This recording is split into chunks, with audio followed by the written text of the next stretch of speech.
Agora o NTV News. Antônio do Vale presta depoimento à CPI da Copasa e confirma que Aécio Neves, governador à época em que era prefeito, pediu que contrato com a companhia fosse assinado para que Patos de Minas continuasse a receber recursos. Socorro à saúde. Santa Casa de Misericórdia de Patos de Minas deve entrar em funcionamento no segundo semestre. FEPAM cede estrutura onde funciona o hospital de campanha para abrigar Santa Casa, que vai oferecer leitos clínicos e de UTI neonatal, maternidade e hemodiálise. Mais de 300 funcionários serão demitidos com o encerramento do Hospital São Lucas. Sem estrutura, a Garrad improvisa espaços para atender pacientes. Patos de Minas confirma mais 4 mortes por Covid-19 nesta terça-feira. População em situação de rua é vacinada em Patos de Minas com dose da Janssen. Patos de Minas registra dia mais frio do ano e emite alerta para ocorrência de geada na região na madrugada até amanhã desta quarta.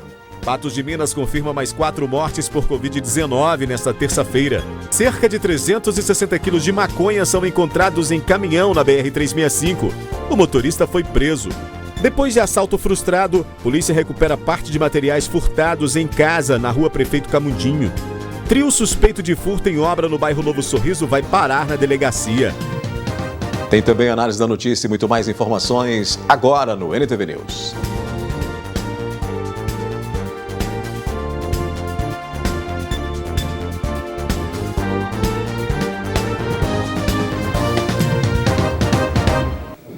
Depois de uma denúncia por infração de trânsito, a Polícia Rodoviária Federal encontrou cerca de 360 quilos de maconha escondidos em carga de um caminhão e uma pessoa foi presa. A Polícia Rodoviária Federal recebeu denúncia na tarde desta terça-feira a respeito de um veículo em direção perigosa.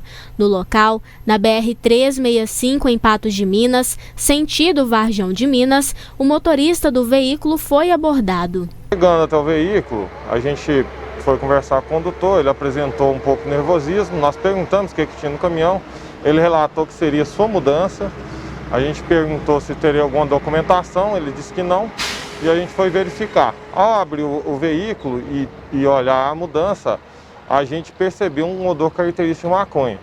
Ato contínuo, em busca, dando a devida busca detalhada no veículo, a gente encontrou no teto do veículo grande quantidade de entorpecente.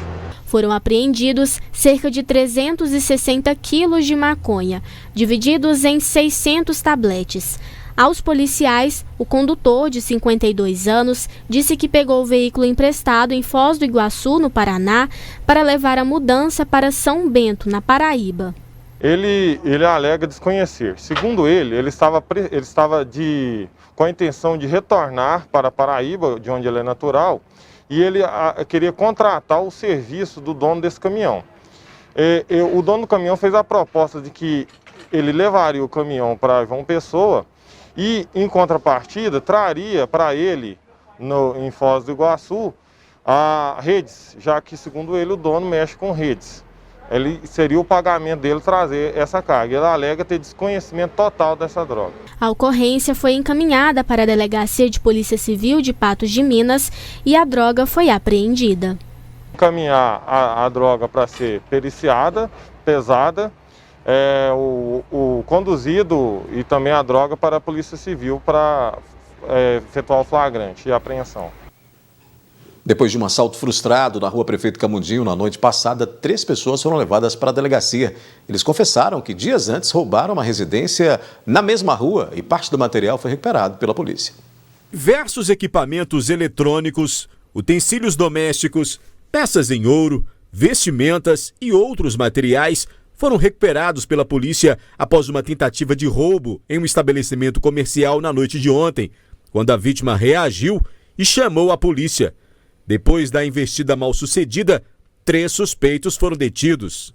Uma viatura estava em patrulhamento nas imediações, né?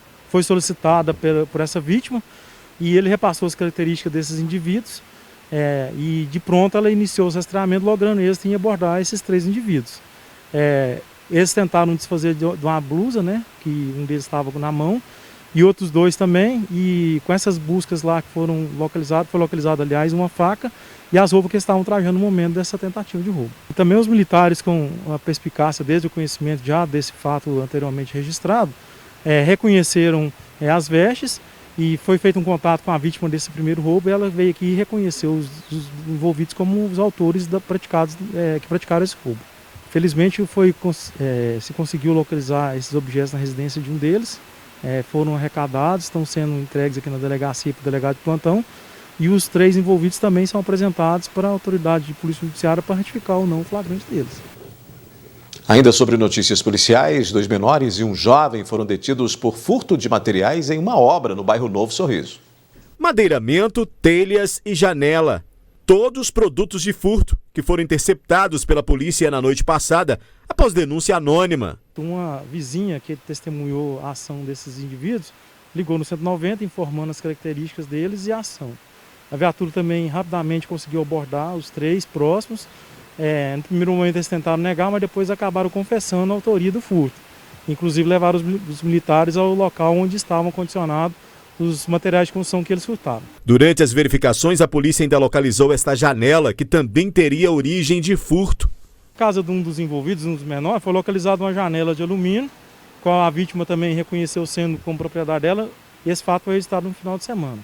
E além disso, foi arrecadada uma quantia em dinheiro de posse desse mesmo indivíduo, no qual é suspeito de ter praticado um roubo numa fazenda na zona rural no final de semana. O fato esse está sendo levantado. O sargento lembrou ainda que as informações repassadas pela população têm sido determinantes nas interceptações de materiais furtados em Patos de Minas. E foi imprescindível também a contribuição das vítimas e testemunhas acerca de características. Então o que a gente recomenda sempre? Quando acontecer um fato criminoso de qualquer natureza, que a pessoa, a testemunha, a vítima, tente guardar a maior característica desses indivíduos, como vestes, cor da pele, cabelo, uma tatuagem e o sentido que eles seguiram. E se tiver algum veículo, tentar guardar a placa com as letras e o número, o modelo, para a gente elucidar. Nesse fato aí, foi muito imprescindível, como a gente disse, essa atuação da testemunha e da vítima, e o nosso trabalho sempre depende também dessa contribuição da sociedade, que é para quem a gente está servindo. Daqui a pouco, Patos de Minas registra dia mais frio do ano e mete alerta para a ocorrência de geada na região na madrugada até amanhã desta quarta. Sem estrutura, a Garrad improvisa espaços para atender pacientes e mais de 300 funcionários serão demitidos com o encerramento do Hospital São Lucas. Patos de Minas registrou o dia mais frio do ano nesta terça-feira. De acordo com o professor de climatologia do Unipam, os termômetros marcaram 9 graus, mas há previsão de que chegue a 8 ainda esta semana. A mudança no tempo se deve a uma massa de ar polar que avança pelo Brasil vinda do sul, onde alguns municípios registraram temperaturas negativas e neve ontem. E o IMET, o Instituto Nacional de Meteorologia, emitiu alerta para a ocorrência de geada entre a madrugada e amanhã desta quarta-feira em 69 cidades mineiras, entre elas Patos de Minas, Vazante, Serra do Salitre, Guimarães e Coromandel. As geadas podem provocar perdas de plantações. Vamos torcer para que, claro, isso não ocorra, né? O encerramento das atividades do Hospital São Lucas vai impactar na prestação de serviço à saúde pública e também na vida de mais de 300 trabalhadores. Os funcionários da unidade estão preocupados. Uma preocupação que tem afetado a Eunice e a Lohane, funcionárias do Hospital São Lucas, é como ficará a vida de todos após o encerramento das atividades do hospital. Todos os funcionários aqui estamos muito preocupados, está apreensivo.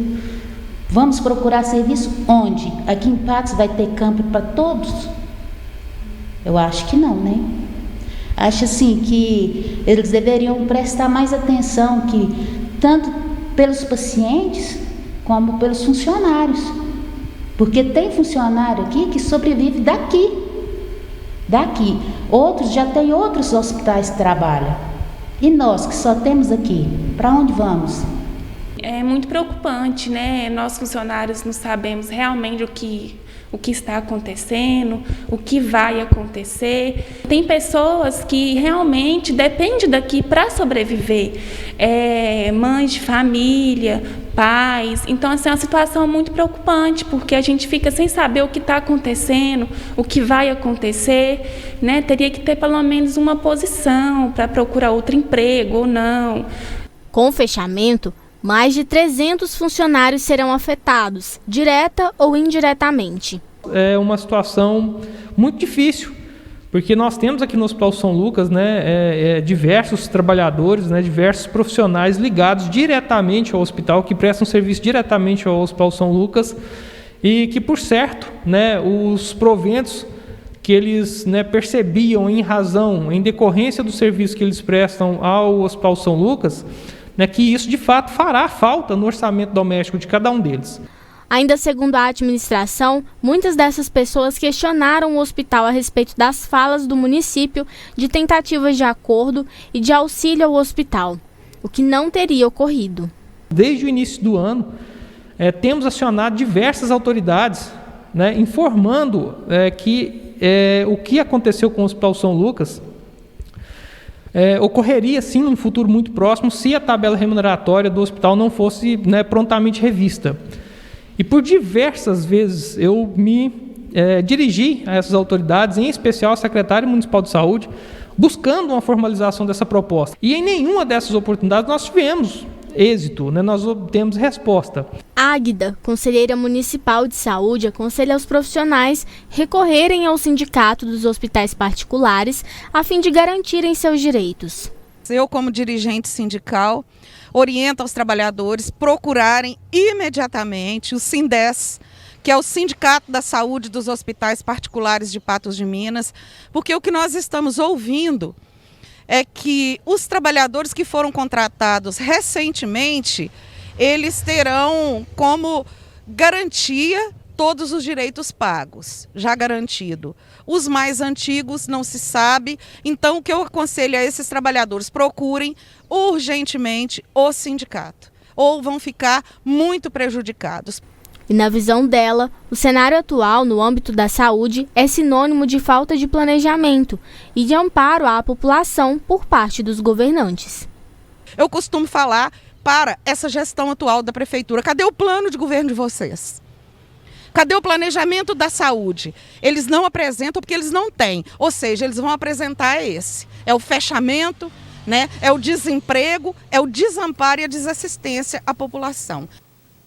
Autoridades agora tentam socorrer o Hospital Regional Antônio Dias. O colapso não vem de hoje, mas a situação chegou ao limite. Leitos são improvisados e pacientes que deveriam ser admitidos na unidade são mandados a outros hospitais do estado.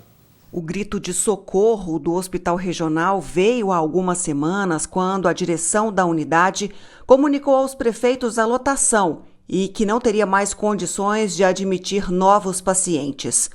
Os problemas são vários, a começar que falta espaço. É um hospital que tem limitações de área física muito grande. Ele não tem por onde crescer. Algumas ações estão sendo discutidas para a gente tentar acomodar alguns outros leitos lá dentro, mas assim, todas as ações perpassam por tirar alguns leitos de clínica ou de cirurgia para colocar outros leitos. Então, assim, vestir um santo para desvestir o outro, né? Ou vice-versa. De acordo com a superintendente, locais são improvisados dentro da unidade para não haver desassistência. E ele realmente está sobrecarregado.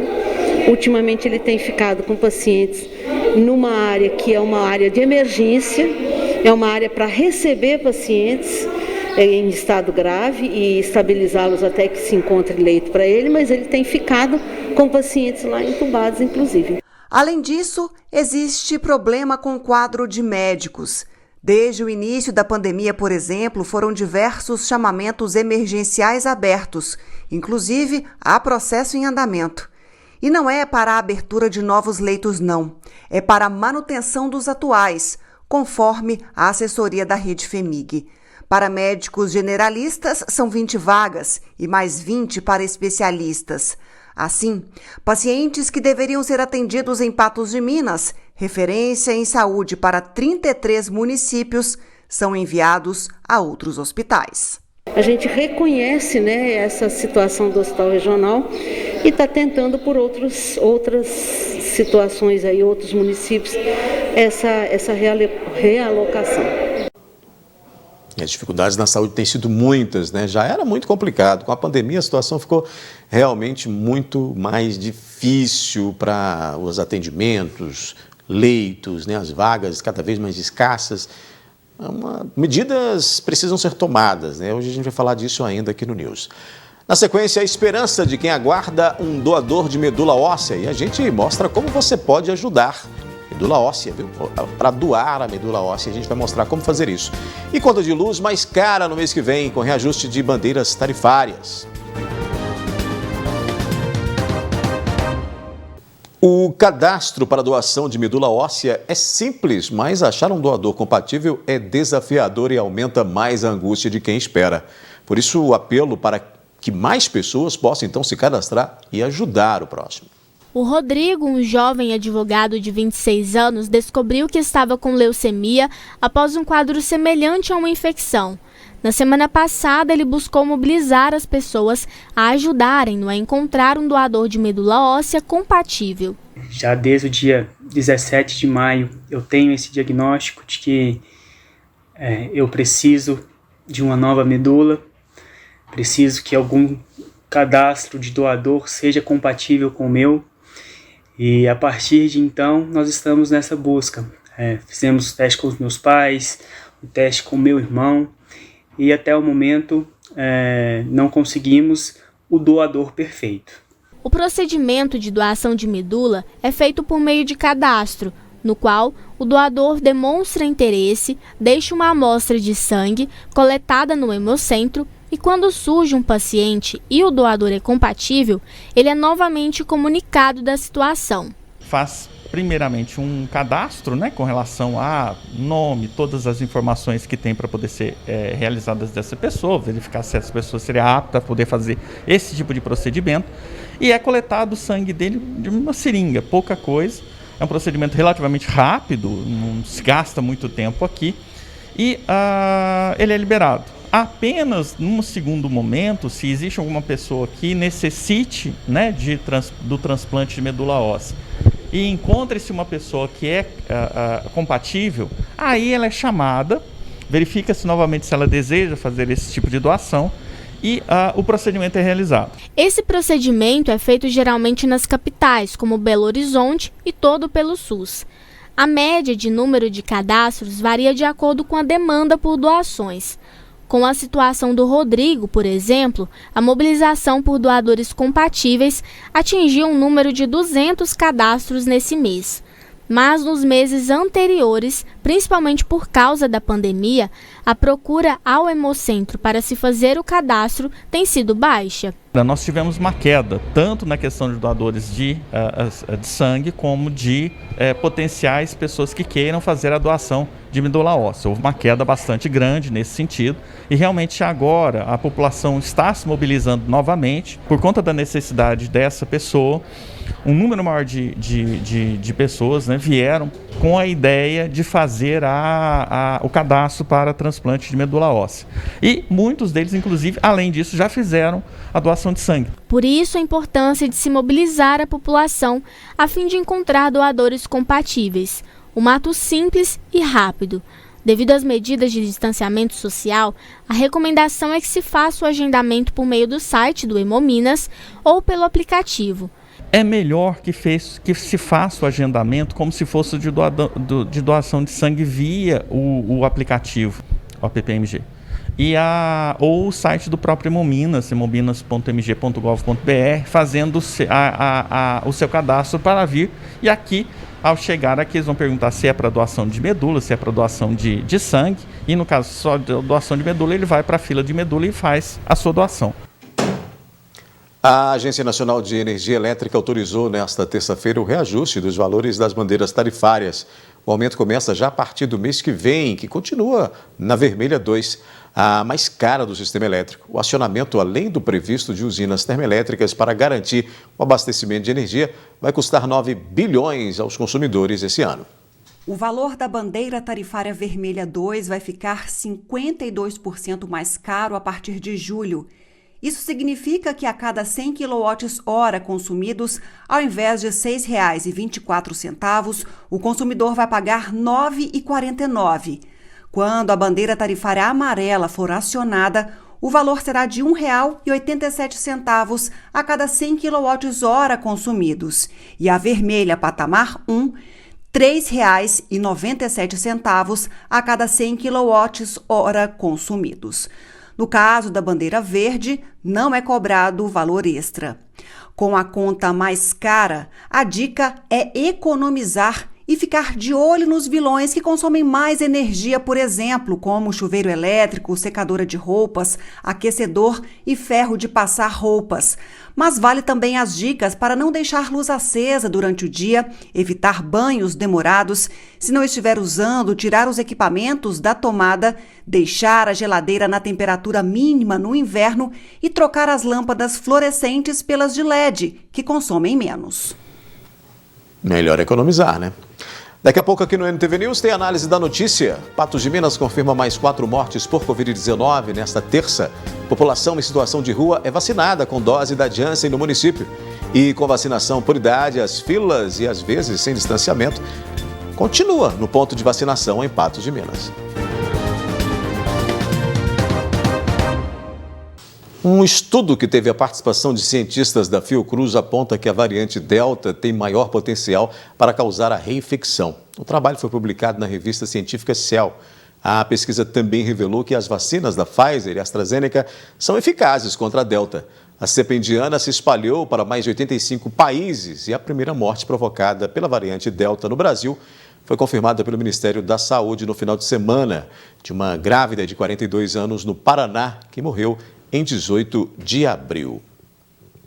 E por falar em imunização, a vacinação por idade contra a Covid-19 segue em Patos de Minas e as filas para receber a dose também continuam, né?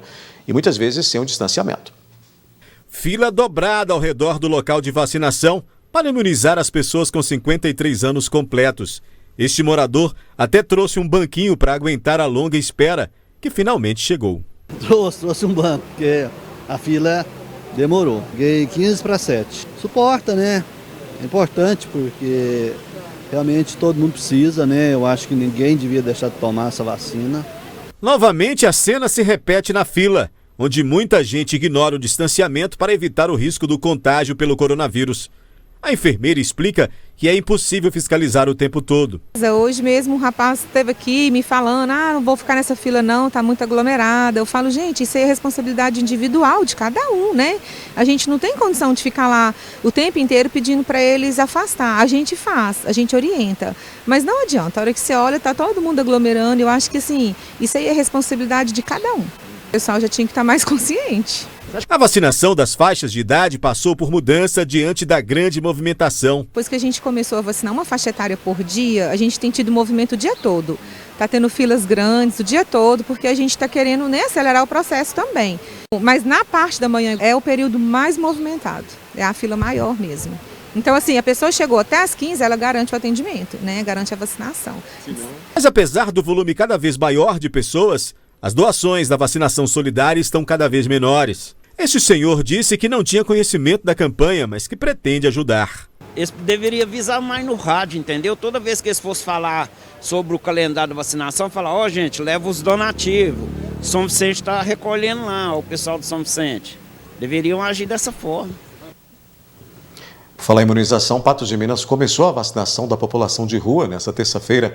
20 pessoas foram imunizadas com doses da Janssen, que não precisa do reforço. O primeiro a receber a vacina foi o João Batista Moreira, de 44 anos, que você vê aí na imagem. A aplicação foi feita no Centro de Referência Especializado em Assistência Social. Ao todo, o município recebeu 1.170 doses da vacina do laboratório da Johnson & Johnson. A maioria é destinada aos trabalhadores da limpeza pública e a distribuição deve acontecer ainda esta semana, segundo a Prefeitura de Patos de Minas. Assuntos sobre imunização para a gente tratar com Gui Boaventura, que divide hoje aqui presencialmente, né, a bancada do NTV News. Boa noite, Gui. Boa noite para você, Odair. Boa noite ao nosso telespectador. Todas essas informações relacionadas à vacinação, nós já falamos aí dessa questão da Janssen, né, da aplicação em pessoas que moram na rua. Falamos também, voltamos a falar, né, sobre a vacinação ali no material anterior, né, lá no antigo projeto Saci. Chamando a atenção para uma questão lá de organização, né, também do cidadão, para poder se vacinar. Momento em que a gente, aparentemente, vai fazendo aquela transição, né, Gui?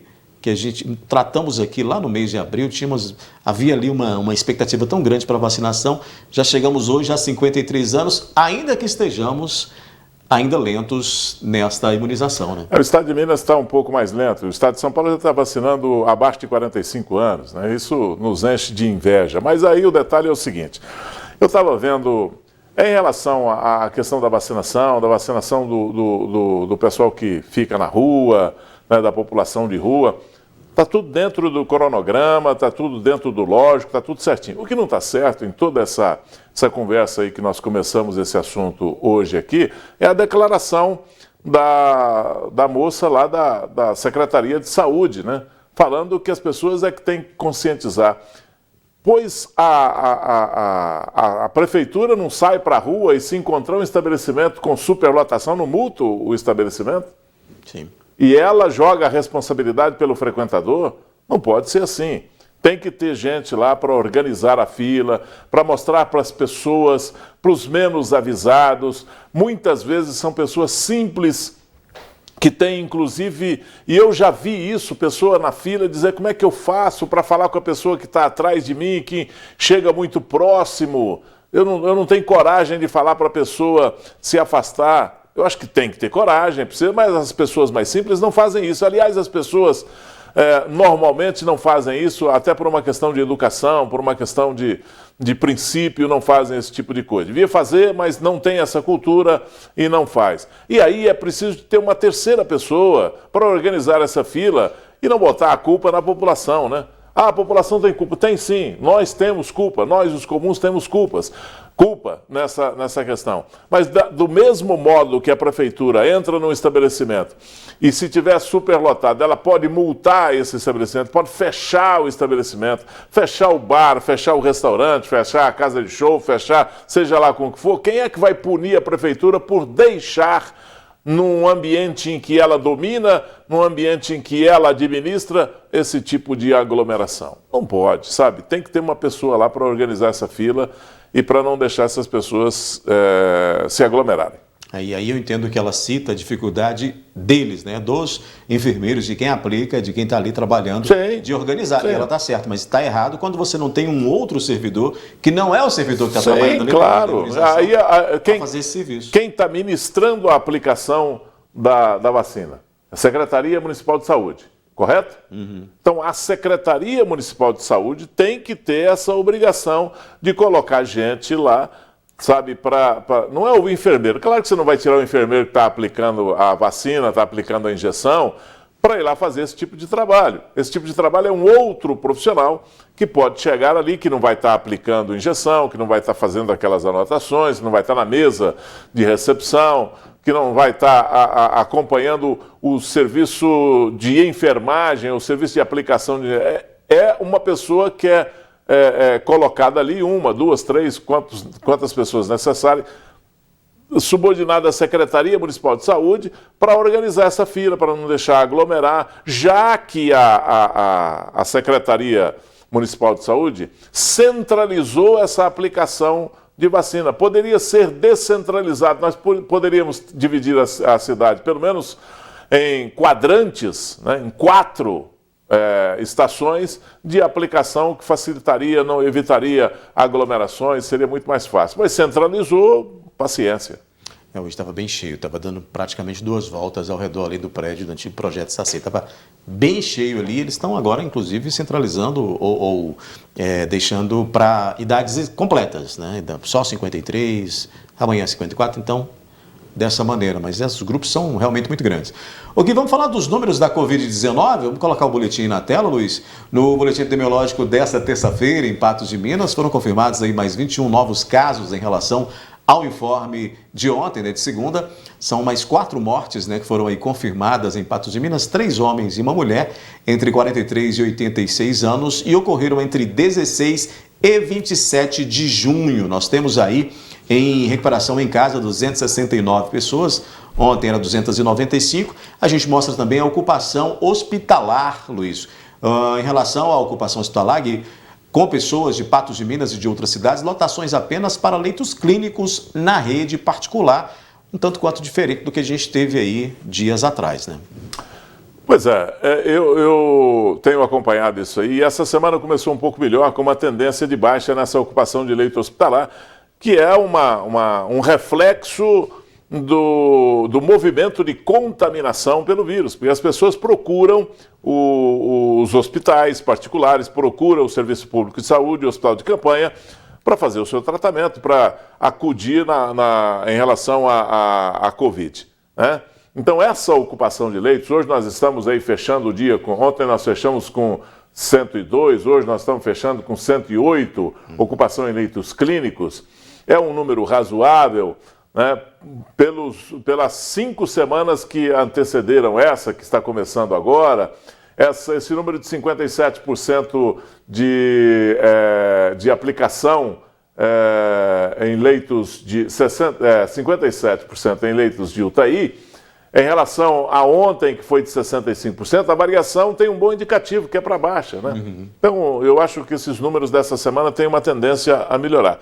Se melhorar, ótimo, porque aí diminui o número de mostra que está diminuindo o número de contaminação. Se bem que nós tivemos hoje, pela manhã, girando em torno de quase 300 pessoas sendo atendidas aí com o vírus ativo.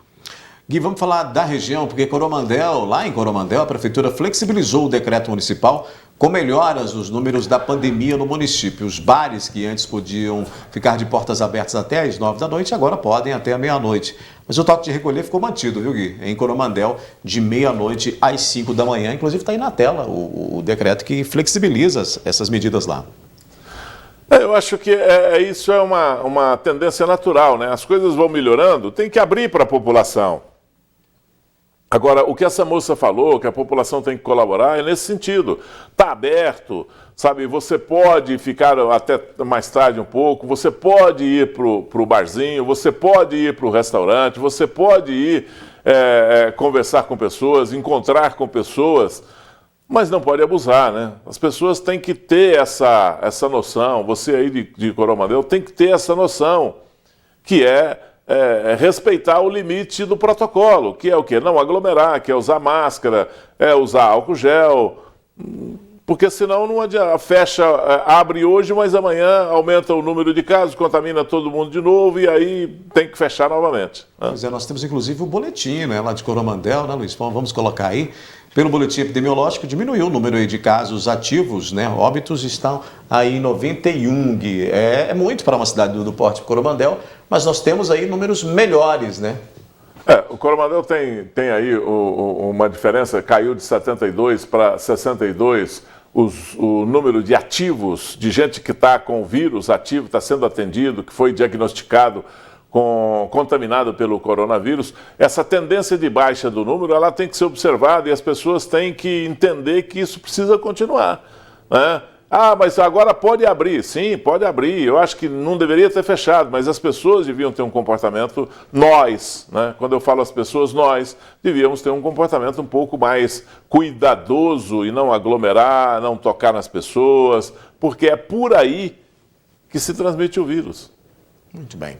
Ok, vamos fazer uma parada rápida aqui. Olha, daqui a pouco aqui no News, FEPAM cede estrutura onde funciona o hospital de campanha para abrigar Santa Casa, que vai oferecer leitos clínicos de UTI neonatal, maternidade e também hemodiálise. E ainda a gente vai falar sobre a política, né? Antônio do Vale confirmou à CPI da Copasa que Aécio Neves pediu que o contrato da companhia fosse assinado para que Patos de Minas continuasse a receber recursos.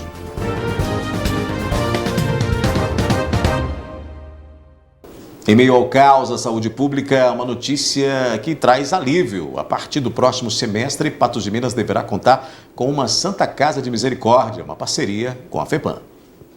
A Santa Casa de Misericórdia em Patos de Minas deve ter início das atividades a partir do segundo semestre deste ano. Serão 120 leitos, divididos entre clínicos, UTI, neonatais, hemodiálise e maternidade. Uma parceria da FEPAM Unipam com a Santa Casa. Vem recebendo, né, os questionamentos da Prefeitura desde que abrimos o hospital de campanha, em parceria com a Prefeitura, para transformar ali num hospital para atender a população. E quando viemos junto ao projeto da Santa Casa, foi uma confluência de desejos, né? Ao mesmo tempo que A FEPAM ansiava em poder atender essa parte social, atender a população de Patos. Vimos que a Santa Casa poderia ser a melhor solução nesse projeto. E então cederemos o nosso centro clínico universitário. Em contrapartida, a Santa Casa irá montar um hospital geral com espaço de ensino, um núcleo de ensino e pesquisa, que firmará convênios com o Unipan e proporcionará campos de estágio para os alunos do Unipan dentro desse hospital, nas áreas de saúde e diversas áreas onde o hospital necessitar. O objetivo é oferecer qualidade no atendimento dos pacientes que contam com o Sistema Único de Saúde. Dentro, e a gente já vai poder atender os leitos Covid e outros leitos clínicos que nós estamos programando já com a Secretaria de Saúde de Patos de Minas, para já efetivar, já no início do trabalho, o atendimento à parte do SUS. Expectativa que seja agosto, né? Porque tem que ser urgente. Então vamos esperar isso mais para agosto, onde o único intuito é atender a população mais carente do município e região. O prédio, onde hoje recebe pacientes com a Covid-19, deverá passar por ampliação. E mesmo com previsão para funcionamento, nem todas as especialidades deverão ser implantadas de uma vez. Lá já é um hospital geral, pelo CNAE, a documentação do hospital já é um hospital geral, então lá já tem leitos, né? Nós já temos capacidade para começar a receber pacientes. Ocorre que isso vai ser gradativo. Nós vamos começar a receber algumas especialidades, depois outras mais. Com o aumento do prédio, que a gente pretende que seja uma obra rápida e não uma obra de anos, né? Nós estamos falando de uma obra de meses. Poder ampliar mais esse atendimento e assim a gente vai normalizando o atendimento em Patos de Minas. É um trabalho que já deveria ter sido feito há muito tempo, é uma demanda que era urgente e agora se tornou emergencial. A gente não vai conseguir resolver da noite para o dia, mas ela está sendo devidamente encarada e vai ser superada.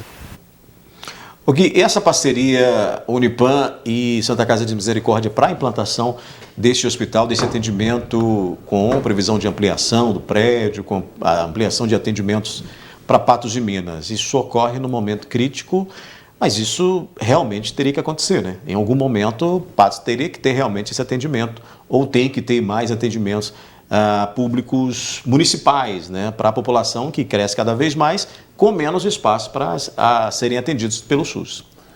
Bom, eu não sei qual que é a mantenedora da Santa Casa que está propondo esse convênio com a Unipan.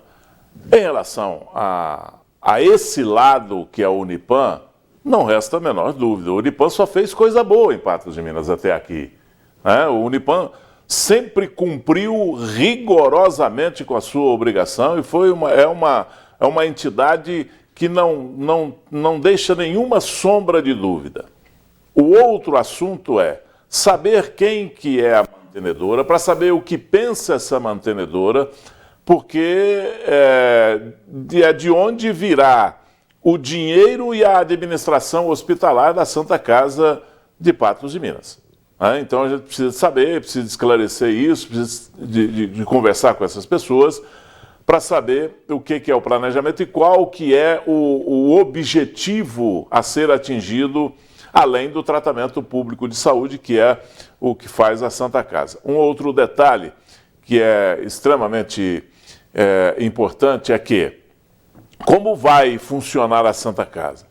Ela vai atender os 33 municípios que estão sendo deixados, esse atendimento está sendo deixado pelo Hospital São Lucas, por exemplo, porque mesmo com o atendimento do Hospital São Lucas, carecia de um hospital municipal em Patos de Minas. Carece de um hospital para atender Patos de Minas, não os 33 municípios dessa região consorciada aí, da macro-região noroeste. Esse hospital vai ser criado para atender, porque se for criado para atender os 33 municípios, nós já saímos devendo, porque os 150 leitos do Hospital São Lucas não contemplavam um atendimento a contento, não contemplavam um atendimento que bastasse para esses 33 municípios aqui. Vamos ter só 120 leitos, pela contagem que nós estamos sabendo. São 100 leitos clínicos, mais 30 leitos de UTI e 20 leitos de neonatal. Então, é preciso saber se a Santa Casa vai contemplar o atendimento para os 33 municípios, ou se nós vamos continuar carecendo de um hospital municipal em Patos de Minas. Porque só isso não tem dado conta, né? Não tem conseguido bastar para essa região. Agora, se não for só para Patos de Minas, se for para os 33 municípios, vamos continuar carecendo de um hospital municipal, maternidade, ambulatorial e tudo, para atender o município de Patos de Minas, coisa que não estava sendo feita de uma maneira satisfatória pelo Hospital São Lucas e pelo Hospital Regional. Muito bem. Gui, vamos para a política, para o noticiário político, porque nessa terça-feira o ex-prefeito de Patos de Minas, Antônio do Vale, foi ouvido na CPI da Copasa. Para a comissão, o depoimento foi considerado insatisfatório, mas Vale confirmou que Aécio Neves, governador à época em que era prefeito, pediu que o contrato com a companhia fosse assinado para que Patos de Minas continuasse a receber recursos do Estado. Antônio do Vale foi prefeito de Patos de Minas em 2 mandatos. De 1989 a 1992 pela primeira vez, e na segunda vez de 2005 até 2008. Por possíveis pressões e irregularidades com o contrato com a Copasa, o ex-prefeito foi convocado para depor na CPI que investiga ações da companhia. O ex-prefeito Antônio do Vale ele foi convocado, a comparecer nessa reunião de CPI para esclarecer acerca do contrato, de tudo que foi pactuado no contrato de 2008, que foi assinado por ele, que era chefe do executivo na época, e essas informações eram muito importantes para nós. Mas conforme a presidente da CPI, a professora Beth, disse ao final da oitiva dele, foi frustrante, Ele, por várias vezes, o depoimento dele, nas perguntas que eram direcionadas a ele, ele não se recordava, ele não se lembrava, mas algumas respostas dele foram muito satisfatórias para nós, sim. Segundo Antônio do Vale, à época, não havia outra escolha para Patos de Minas a não ser contar com serviços prestados pela Copasa. Olha, eu respondi aqui agora que o instrumento, a forma que tinha para servir a minha cidade era aquela. Não existia outra maneira, apesar de que a gente procurava alternativas outras, mas infelizmente naquela ocasião não encontramos. Porém, quando foi para o mandato de 2005, Vale foi informado que o contrato do município com a Copasa estava vencido e ainda assim manteve os trabalhos da companhia. O contrato só foi renovado no final da gestão, em dezembro. Assinatura é uma coisa, mas o trabalho de verificação, de acompanhamento, altera isso, altera aquilo outro, foi durante um período muito grande. Agora, eu volto a repetir que não tínhamos uma outra alternativa a não ser essa, porque implantar um serviço autônomo naquele momento, naquela situação, que a cidade crescia, a demanda enorme, aí sim, eu teria que arrepender. Quando foi perguntado se houve pressão de Aécio Neves, governador à época, Antônio do Vale disse: Eu não diria que fui pressionado. Foi uma colocação incisiva do governador de que não poderia continuar destinando às obras, os recursos para as obras de ampliação do sistema de distribuição da Copasa, porque o contrato não existia mais, estava vencido.